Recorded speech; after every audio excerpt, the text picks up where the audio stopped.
Everyone.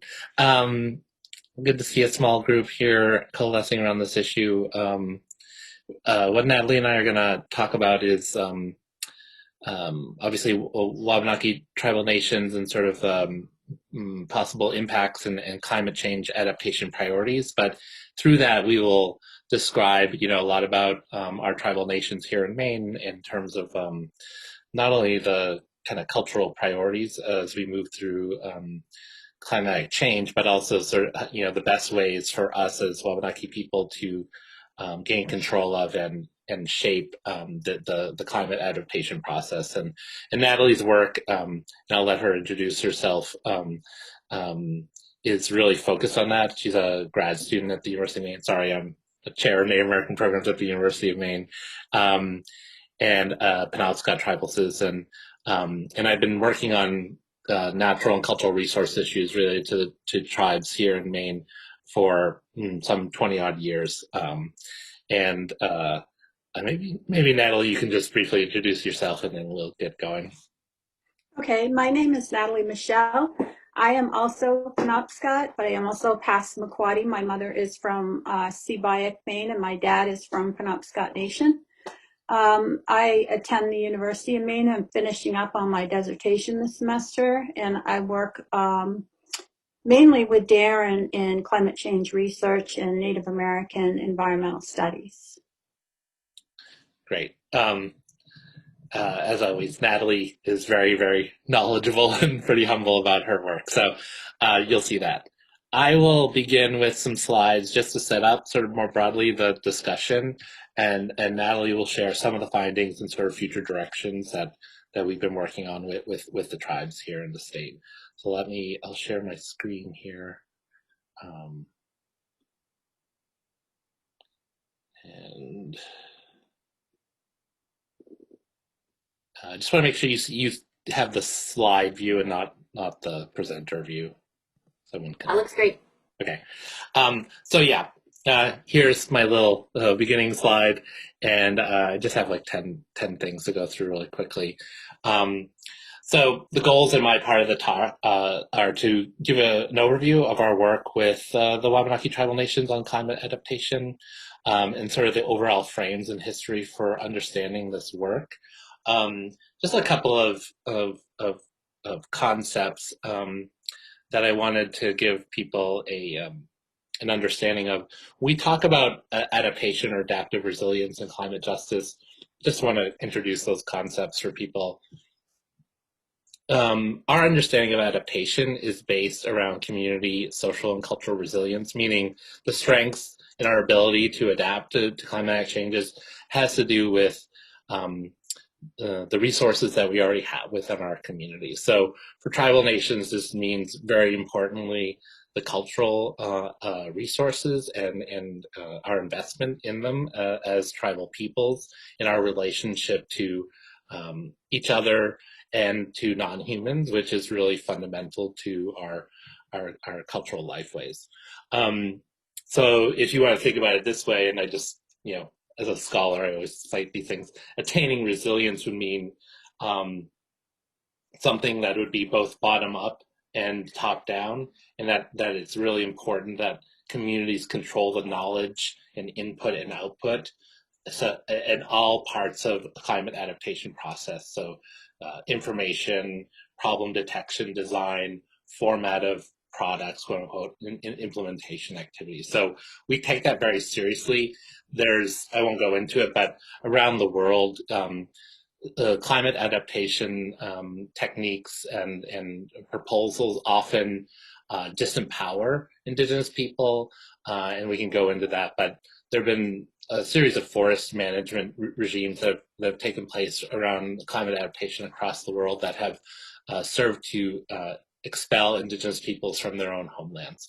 So we don't want to do that, and that's why we see it as a really important community controlled process. And our work reflects what Kofinas and Chapin said from 2009, that adaptation and adaptive resilience critically is about first identifying what the community assets in terms of this resilience are. And Natalie will go deeper into that. So for us, climate adaptation in the Dawnland, which is our collective term for this, what was now known as Northern New England and the Eastern provinces of Canada, is the Dawnland. So that's the cultural landscape of the tribal nations here in Maine and into Canada, which includes, of course, Penobscot, Passamaquoddy, Maliseet, and Micmac tribal nations. The work that we've been doing started in some ways with a grant that we all, that Natalie and I worked with the tribal nations, and at the bequest and request of the Passamaquoddy tribe at Pleasant Point, Zibai. That grant was from the Bureau of Indian Affairs, but it's just a moment in time that reflects a particular interest in working in this way to react to and shape our environmental futures as Wabanaki peoples. Of course, we've been doing this for thousands of years, so it's not, it's not something new in terms of the concept, but in terms of using collective action and research as Wabanaki peoples together, that marks a really important beginning to this work, and that's about from about 5 years ago. That work started maybe 4 years ago. And in that grant, it talks about, creating community-based, salient, culturally relevant climate adaptation plans for all the Wabanaki tribal nations in Maine, and led by the Passamaquoddy tribes. But that will, and now the outcomes of that initial phase will, Natalie will talk about. Also critically important in that grant is this idea that climate impacts are about Wabanaki health and well-being, not just the ones like pathogens and tribal infrastructure, but also, in terms of our placement in our own homeland and protecting those resources and connection to place, which makes us Indigenous people. Why the Passamaquoddy tribe, Pleasant Point and Zibai, why are they sort of the one of the key driving entities for this work? In 2012, FEMA came through the state and worked with all the tribal nations on doing emergency preparedness plans.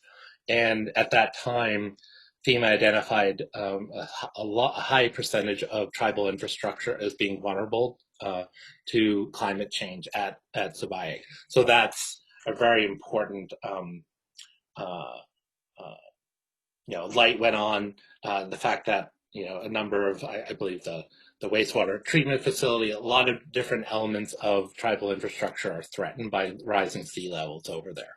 So that meant, since that point in time, because they are potentially will have the most harm in terms of climatic change, they've really taken a leadership role.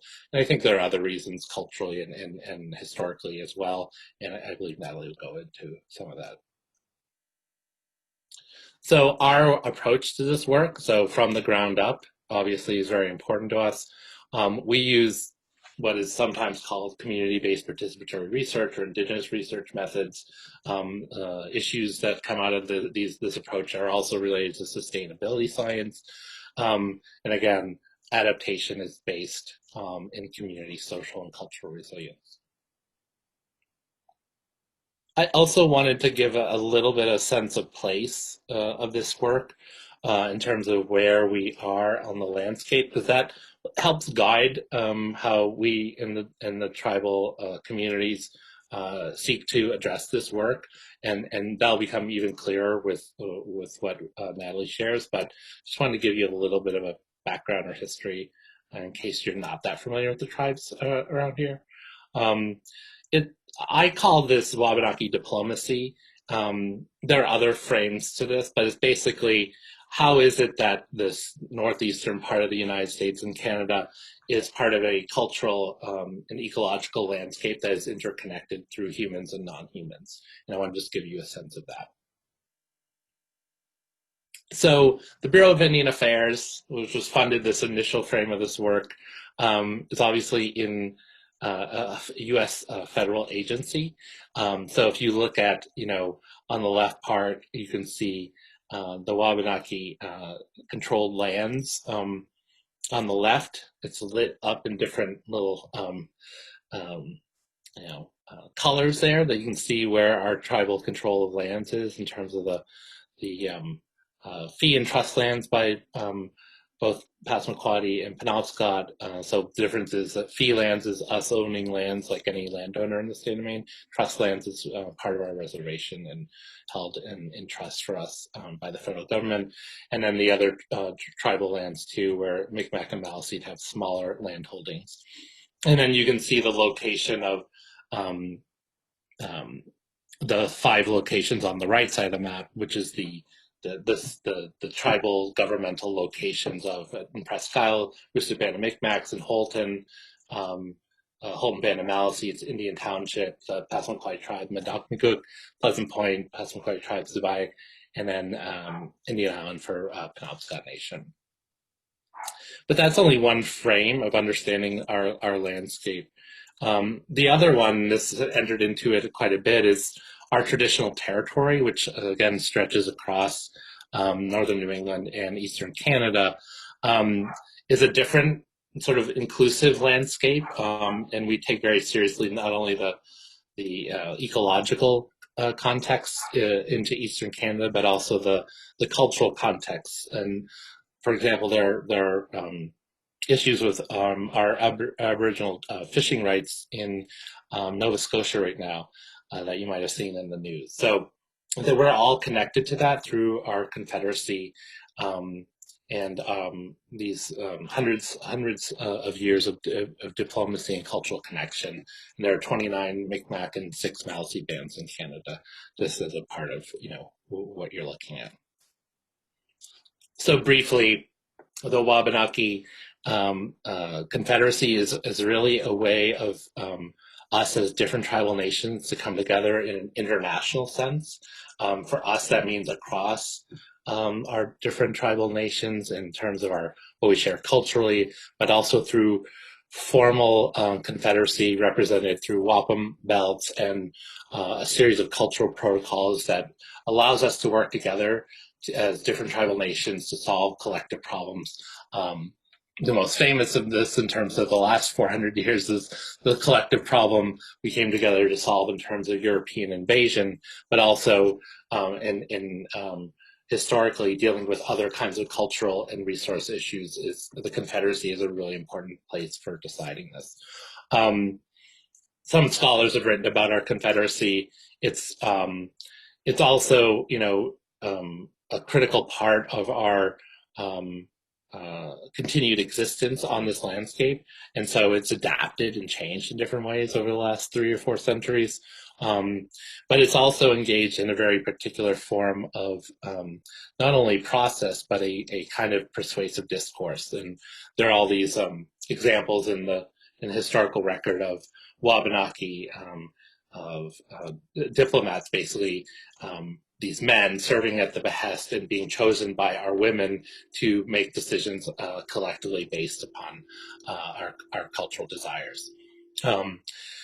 In the process part of this, and this is in the wampum records and the protocols that go with our wampum belts, is this notion of being heard and being able to speak your mind and reach consensus. In Passamaquoddy, this is the turn of phrase Zidagwin Doliwezu, everyone talks, and sort of what that conceptually means in our protocols is very much based upon different people's roles and responsibilities in the Confederacy.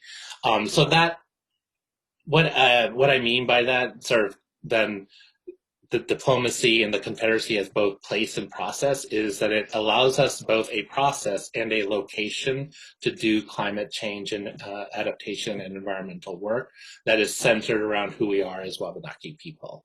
And that'll become critically clear in Natalie's discussion. So climate adaptation can link Indigenous places to processes. And I mentioned this before, it's critical that we be the drivers of this in our territory, both as a political and policy discussion. And that'll become clearer too as Natalie presents her work. All right. So that's my piece of it, just setting a little bit of a context, and now I'll hand it over to Natalie, who will share more on the results side of the work that we've been doing.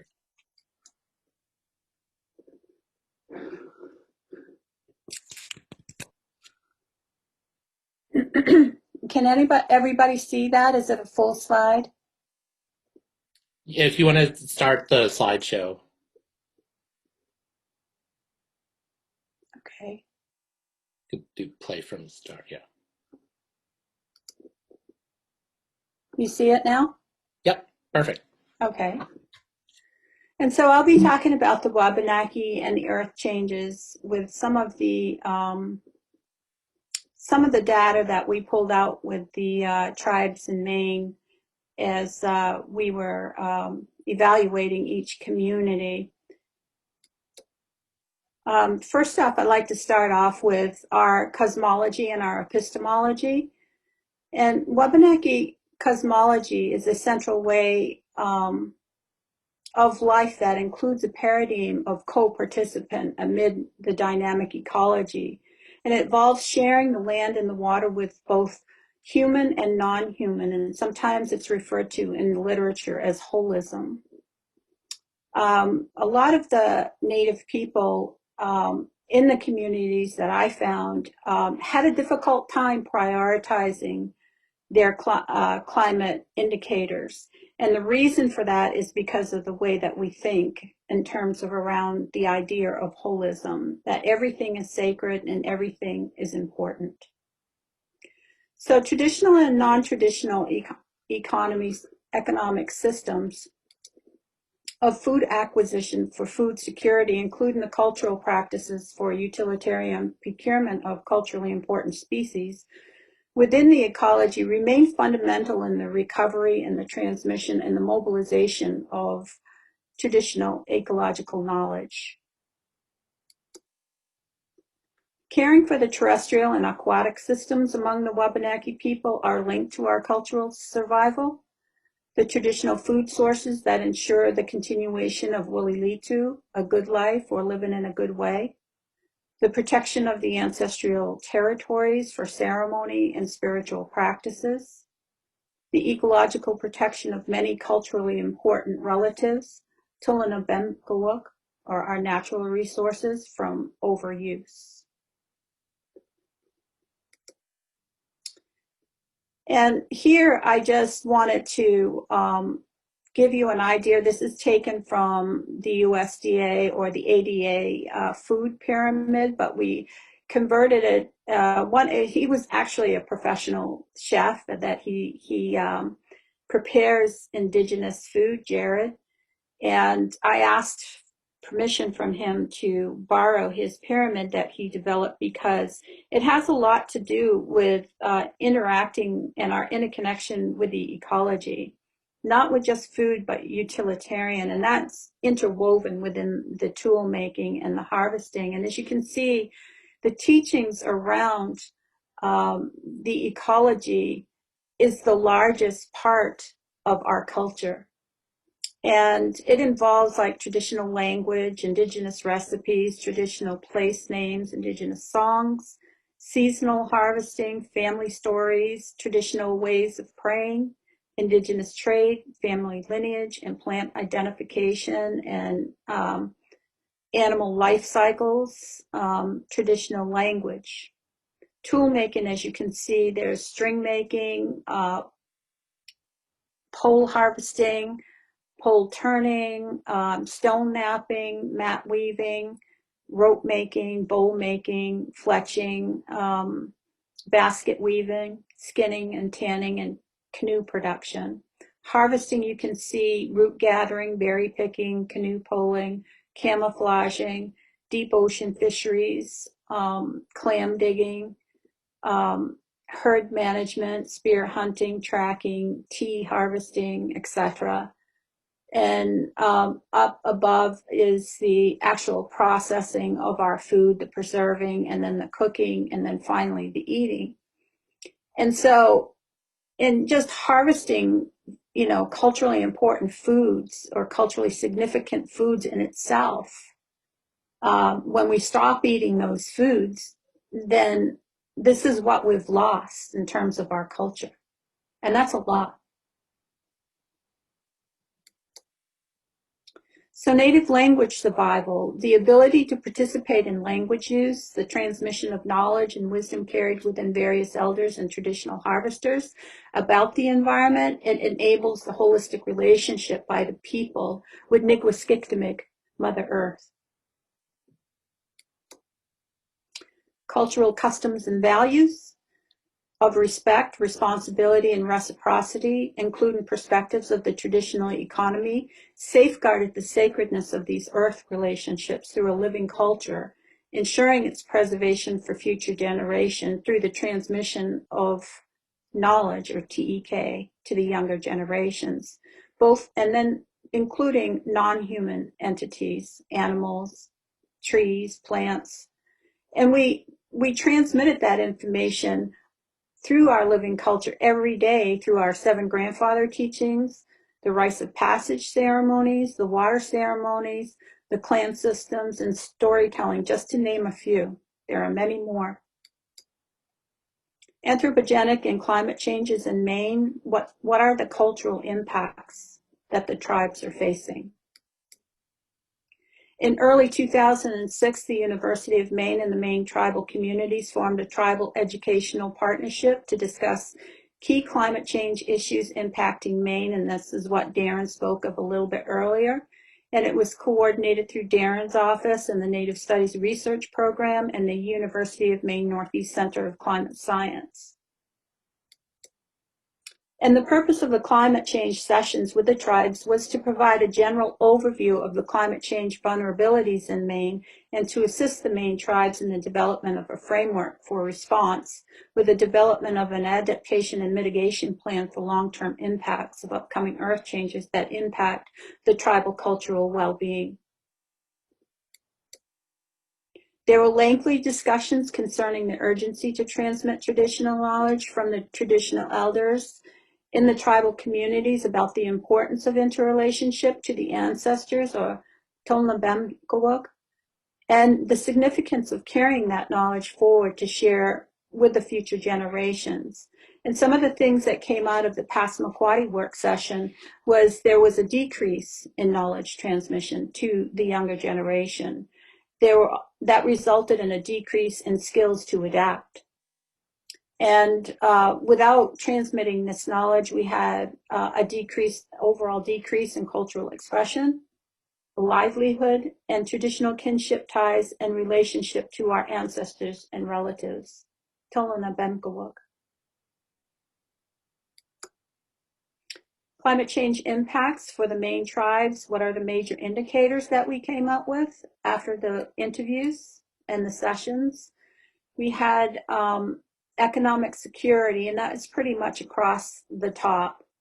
And food security, cultural practices, increased temperature, extreme precipitation, early runoffs, toxic runoffs, freeze-thaw conditions, and that impacted heavily on our forestry activity, drought, industrial pollution, cold water fisheries, decreased flow conditions, increase in invasive species, phenology, which is plant life cycle, loss of habitat, access to cultural species, tick infestation, vector-borne diseases, increased water temperatures, increased winter temperatures, unpredictable weather events, increased ozone, extirpation of culturally important species and fisheries, language impacts, and ocean acidification, ocean warming, and sea level rise.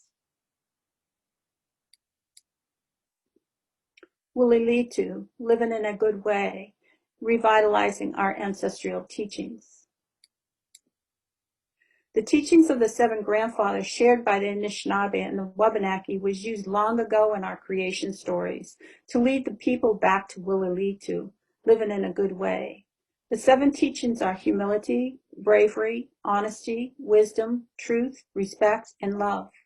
Each were depicted by the sacred relations of significant animals that make up our traditional clan systems and our sacred connection to Tolana Bemkawuk, all our relations. And how do we incorporate these 7 teachings into adapting to climate change?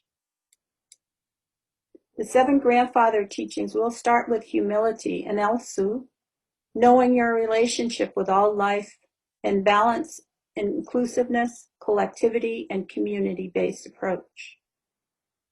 Chichituwen, wisdom, observes all life, prudence and intelligence in judgments and experiences. And that's a balance between traditional ecological knowledge and scientific ecological knowledge. Satem Kwasu, honesty, understanding words and actions, co-partnerships and agreements and MOUs with local towns, state agencies, and federal agencies. Bravery, Kanapihin Gul, make good choices and decisions, learning. And this is through our vulnerability assessments. And this is where I talked about how it was difficult for each community to come up with some sort of priority and choices, which are we going to start with first, because in all of those, everything was sacred, everything was important. Wagan, truth, earth teachings, journey and destination. It complements the scientific inquiry. Kachito Mitahantom is respect, the needs of others, mindfulness, sharing with all animals, trees, leaves, water, grass, spirit beings, water beings, and rocks. And that includes all of our planning or our strategies in planning. Kaseltom, which is love, and it teaches vision, peace, and balance of all life. And this is through our management goals and expressed through our management goals and objectives. And this all leads to the central, will lead to living in a good way, sustainability. So how do we integrate community-based approaches? First is in our decision-making processes and the way that we observe things. Consensus building utilizes the traditional approaches of decision-making. It ensures credibility in the mutually beneficial outcomes of the environment and stewardship practices that ensure sustainability. Secondly, the traditional approach to decision-making must be in the best interest of all people. Consensus does not mean that all agree, but all understand the decisions being made that considers present conditions and the future 7 generations, both human and non-human. Two-eyed seeing, as Marshall and Marshall elders of the Micmac Nation state, that we learn to see from your one eye with the best and the strengths of indigenous knowledges and the ways of knowing, and learn to see from the other eye with the best and the strengths in the mainstream Western knowledges and ways of knowing. But most importantly, learn to see with both eyes together for the benefit of all. Now I go into my traditional story about Glue, the golden eagle. Glue, the golden eagle, was sent to carry an important message from the Creator to all living beings on Nigwiskiktimik, Mother Earth. As Glue circled high up in the sky over the ocean, he was looking down for a place to land. He finally found a place on a rock that was shaped like an arrowhead. As he sat there looking over the land, suddenly he screeched very loudly, and it shook the trees, it shook the land, and it shook all of the water. As he sat there, he beckoned all the animals to gather around him, as he had something very important to tell them. All the animals gathered around from every direction. There were deer, bear, turtles, ravens, geese, loons, wolves, porpoises, seals, orcas, sharks, and even whales, as far as everyone could see. As they all gathered around, Glue opened his wings. You see, the animals were confused, and they didn't understand where they belonged or what they needed to do in order to live as the Creator had instructed them. They had lost their way. So Glue came to talk with them, to show them what they needed to do to live Wulilitu, a good life. He said, first you must make a circle so all of us will be protected here. The Creator will protect us while we are talking.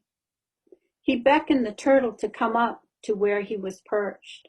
Galoo stretched out his wings. He instructed the turtle to take 7 feathers.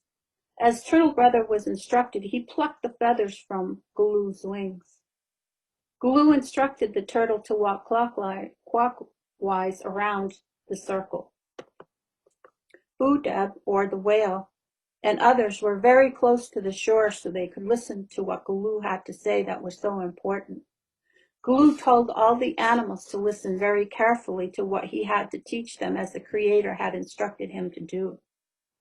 Galoo says, I'm going to show you which direction you must travel, so you will not starve and you can find the right way to live Wulilitu. He turned to face the south and called out to all of the winged beings. As he pointed, he told the winged beings that this is where you shall go. It will be warm there, and it will provide haven for your kind. All of the winged brothers and sisters stretched out their wings and flew into the southern direction. Then he turned to face the west. Galoo called out all the water brothers and sisters, and as he pointed towards the setting sun, all of the water beings were on shore and looked at Galoo and wondered why they had to go that way.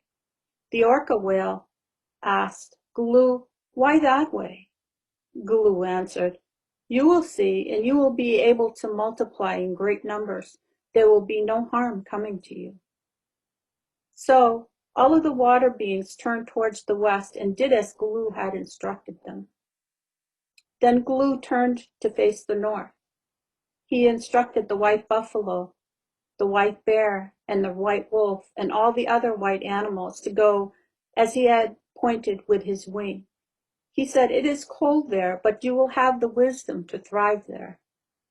He now turned one more time as the turtle brother was watching and listening most earnestly for his instructions from Galoo. The rest of the beings, like the bear, the moose, the turtle, and all the other beings, must go to the east, Galoo said. You will have plenty to eat. There will be plenty of salmon for all. Oh, now Bear was so happy to hear that. So Galoo told them, now we all have our directions on where we all come from. Now I will show you one of my brothers. Then he beckoned his brother to him. A large bald eagle, Cheeploggen, flew down and landed next to Galoo.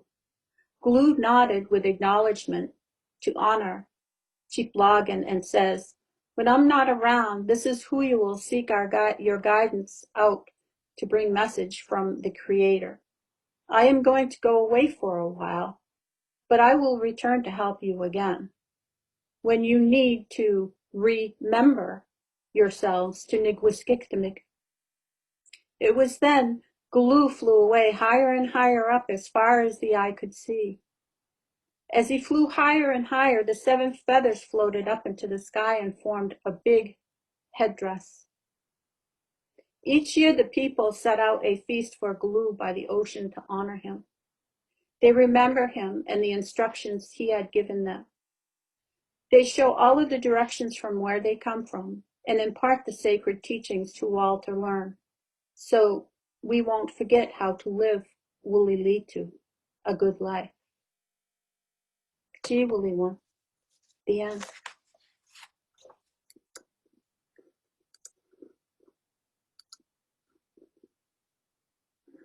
And that's all I have. Awesome. That's great. Well, awesome. Thank you so much, Darren and Natalie. I really just appreciate you all being here and for those amazing presentations. Looks like we have about 20 minutes until 6 if anyone wants to ask any questions, and we can have a bit of a discussion. And I just do want to remind folks that we're going to prioritize questions or comments from youth first, and then after that, adults can also weigh in. But if any young person wants to start off the conversation or with a question, I think that would be great.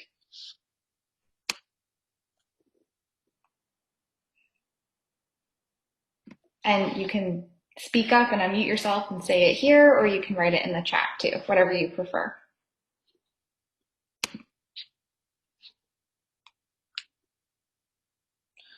I don't know. Natalie, just as we're waiting, if we're working on, you could say maybe a little bit more on the current project too, in terms of the adaptation menu and that whole approach.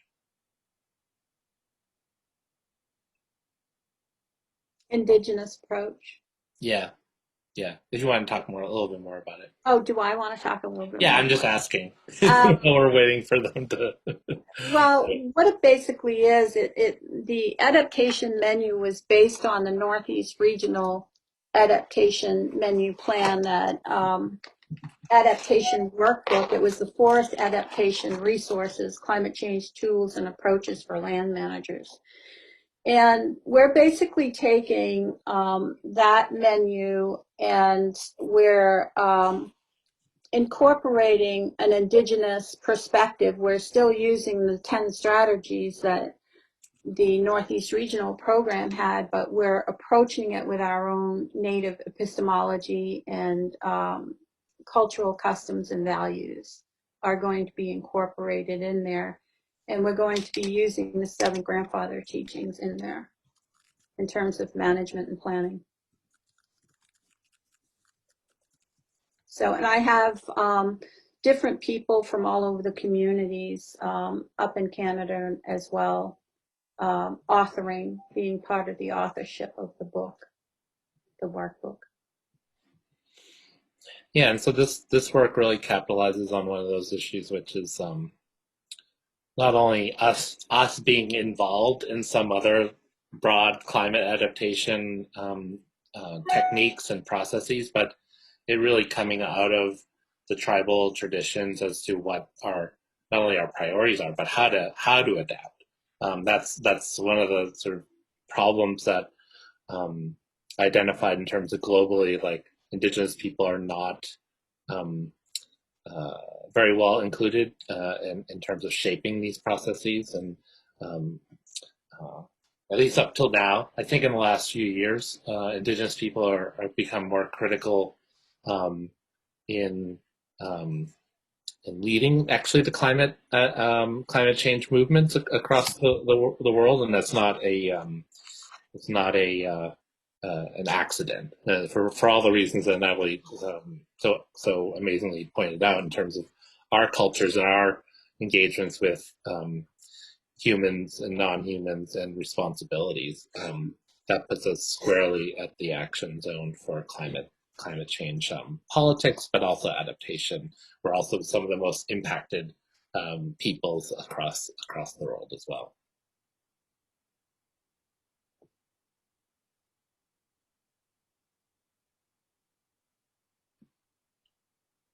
Do we have any questions generally from any of the audience out there?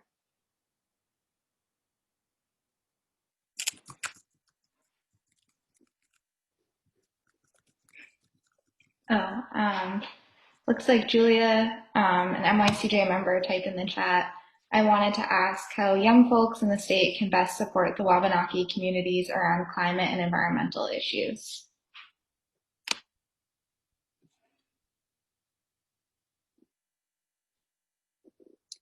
I think that, from my perspective, is to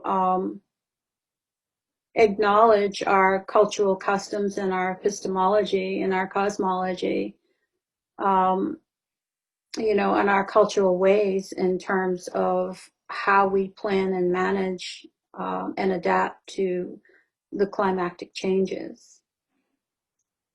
I think that that's the biggest thing that has been left out of, like Darren said, the policy work, whether that's through DMR on the state level or whatever. It's very, anthropogenic approach to, it's all based on economics for the state, and the Indigenous people are pretty much left out of that equation in terms of their culture and their epistemology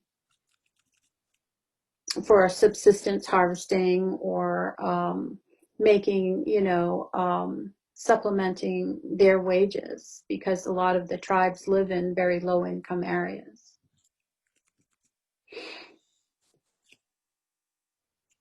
I think another, I think in that spirit of like, not being a bystander, but being an upstander. That's one of the things in the activist community that I'm sure you all, I think communicating the relative impacts for climatic change on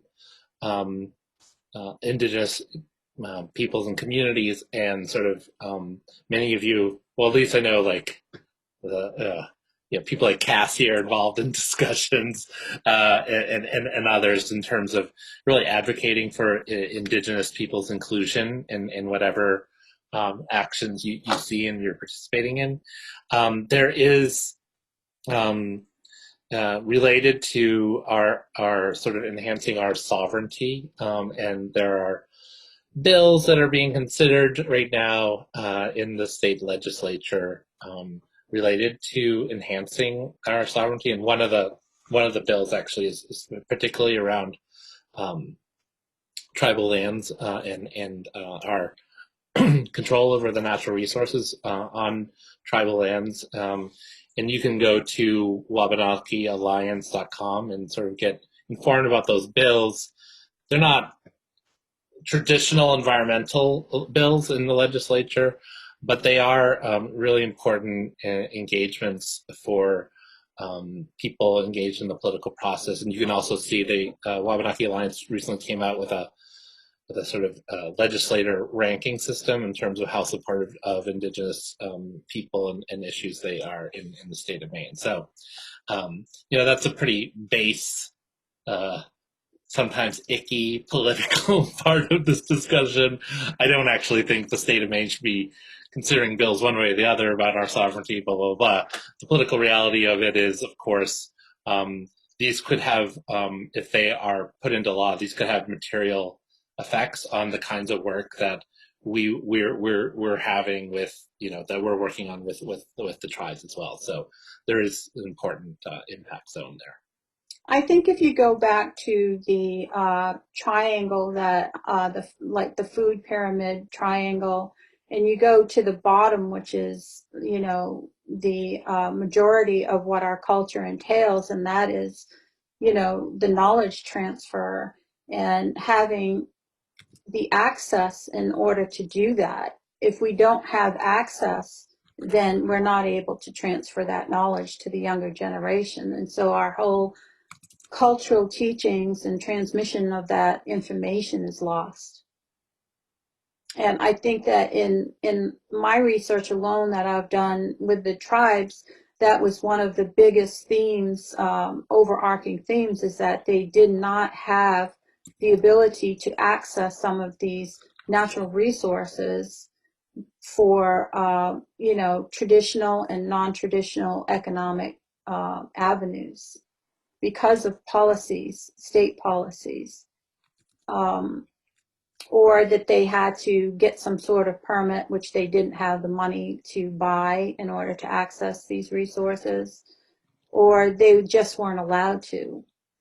And so, on a global level, it's illegal to prevent any peoples from practicing their culture. That's a human rights violation.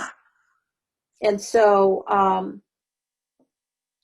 in many ways, in the past, I see the state just totally ignore that, just snub that issue, that they are violating human rights activities in the state of Maine with the Indigenous people. So, yeah. Go ahead, Darren. Oh, no, I just saw Heidi had raised her hand. Oh. Didn't mean to cut you off, Natalie. No, that's okay. So can I ask? Yeah, go ahead. So first of all, I want to thank both of you, Darren Ranco and Natalie Michelle, and of course Cassie, for helping to bring this whole thing together. And I want to thank you for the knowledge that you're sharing, the spiritual knowledge. I wasn't expecting as much of that in this. I have a couple of questions, and that is one has to do with respecting the laws of nature and how we can do with that, and another one has to do with the NECEC.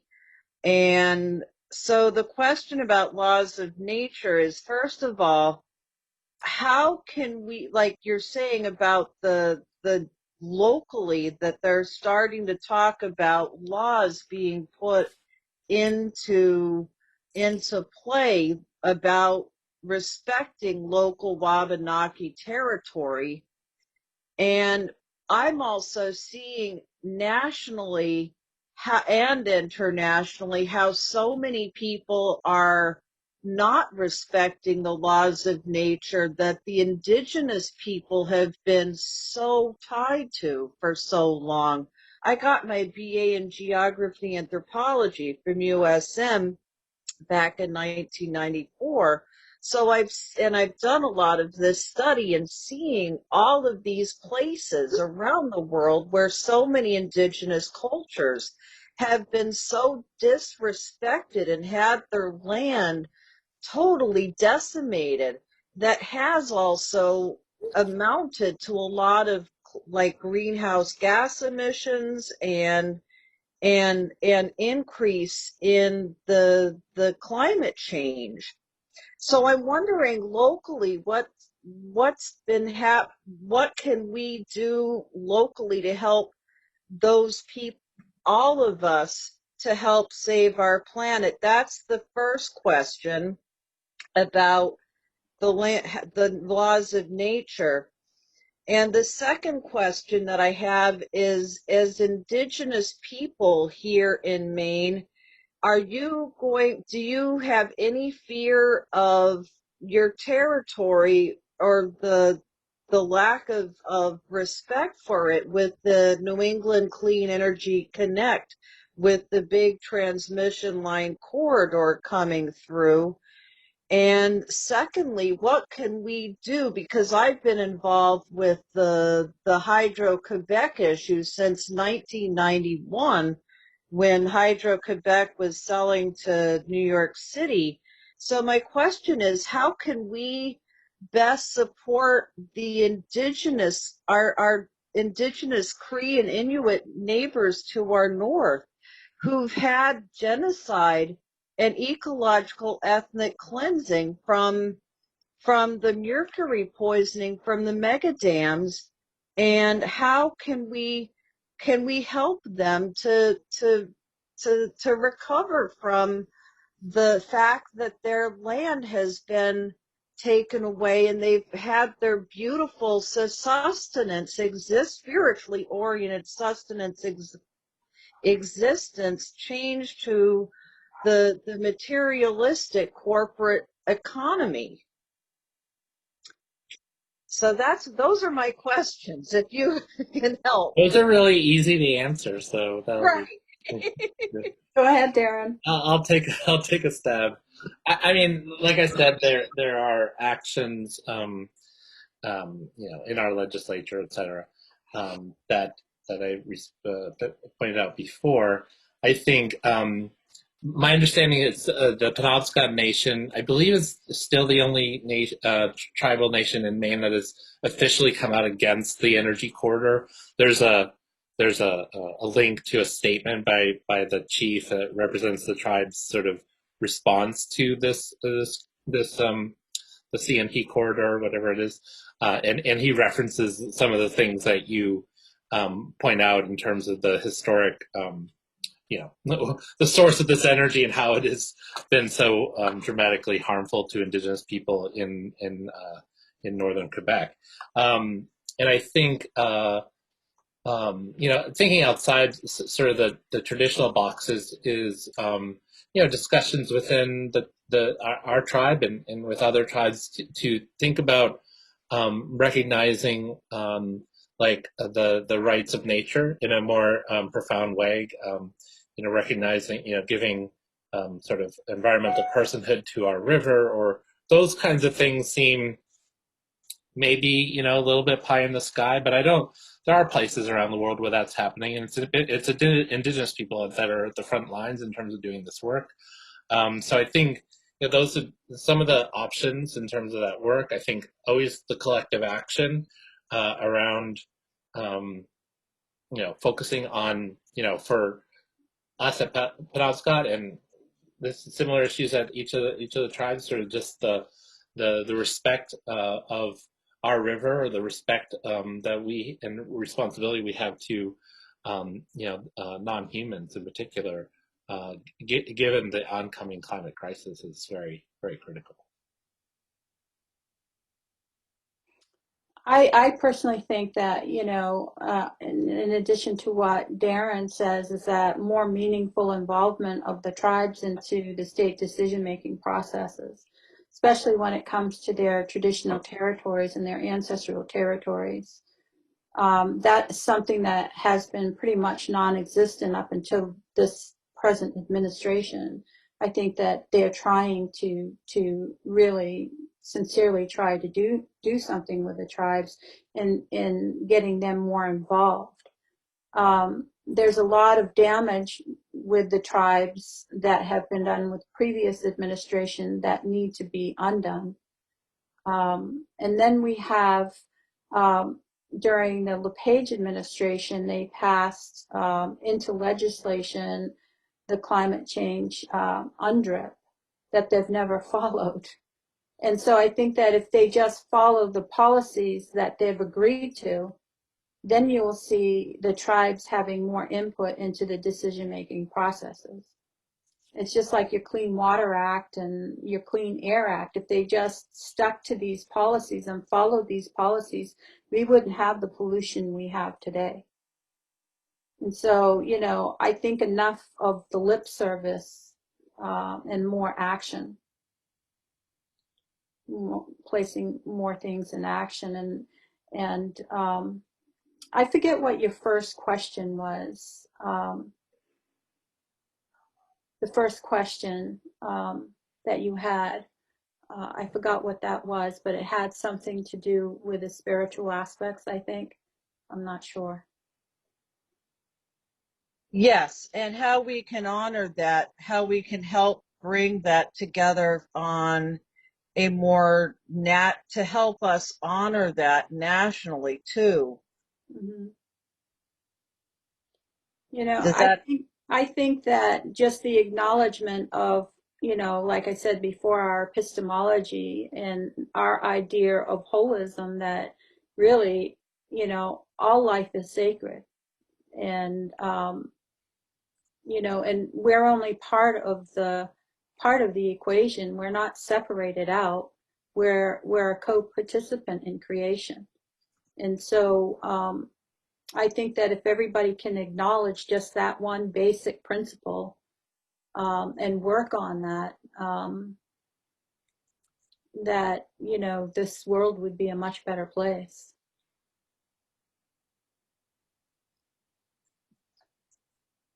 Awesome. Thank you. So I know we have like 1 minute left, and I have 2 questions that have been messaged to me. So do you want to answer another one or wrap up? I just want to be respectful. One more.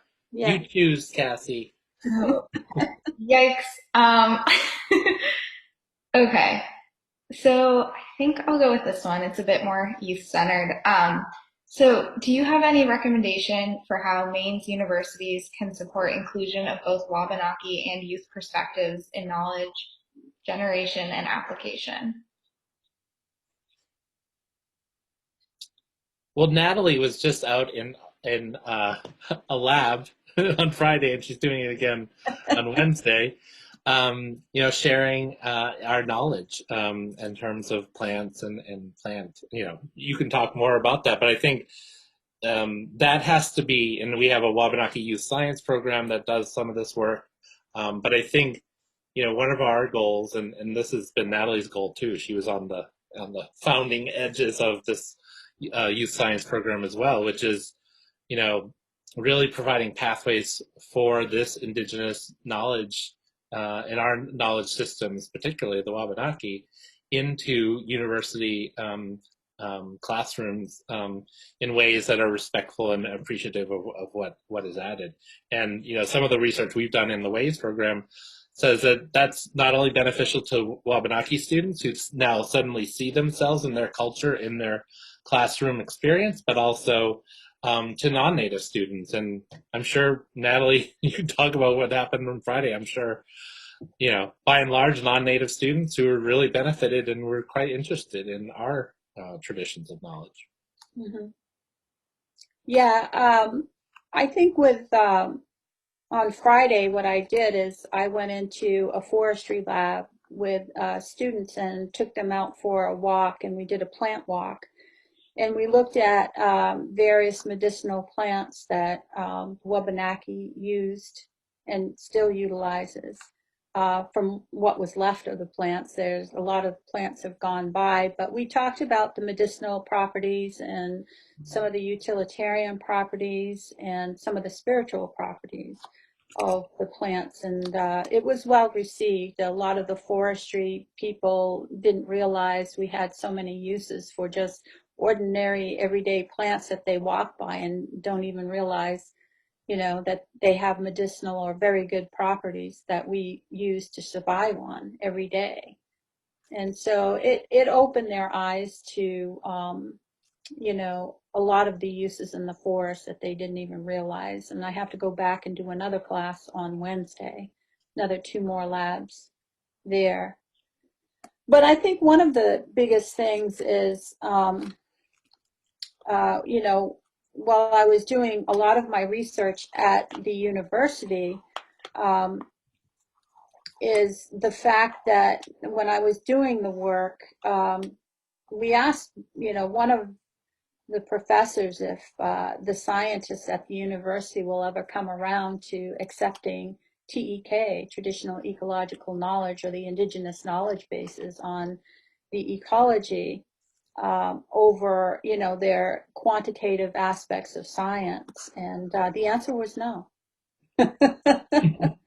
And so, We don't take no. Yeah, and it really are 2 different knowledge bases, and I think that the university or the state campuses need to come around, and even some of the state agencies such as DMR or the U.S. Forestry Service, they need to come around to the idea of these knowledge bases, and that each have something to contribute, and it actually can complement each other in some way or another. And although it's not quantifiable, it is qualifiable. It's qualitative information.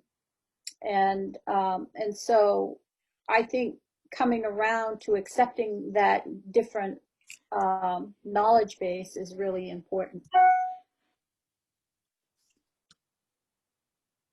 Hear, hear. We can sit and talk about traditional ecological knowledge all day, but if these scientists and these state officials aren't going to accept it, then it's getting us nowhere, really, in terms of relationship with the agencies and local towns. We got to find a way to work together in a partnership, which we almost did when LePage was in there, but LePage got mad at us and threw it out. And that was over the Elbers issue or dispute. But when it all came push to shove, the Native American people actually had a better management program for that, and on the state level, they didn't. It was a free for all, get as much glass eels as you can, but yet the Native people were limited when actually their plan was a lot better in terms of conservation. So it's just sitting down and talking about these issues and talking about, these rationales that the native harvesters have, and talking about what they know about the resource and what would be better, and the state coming in and sitting down and actually listening to us. That's something that, needs to happen.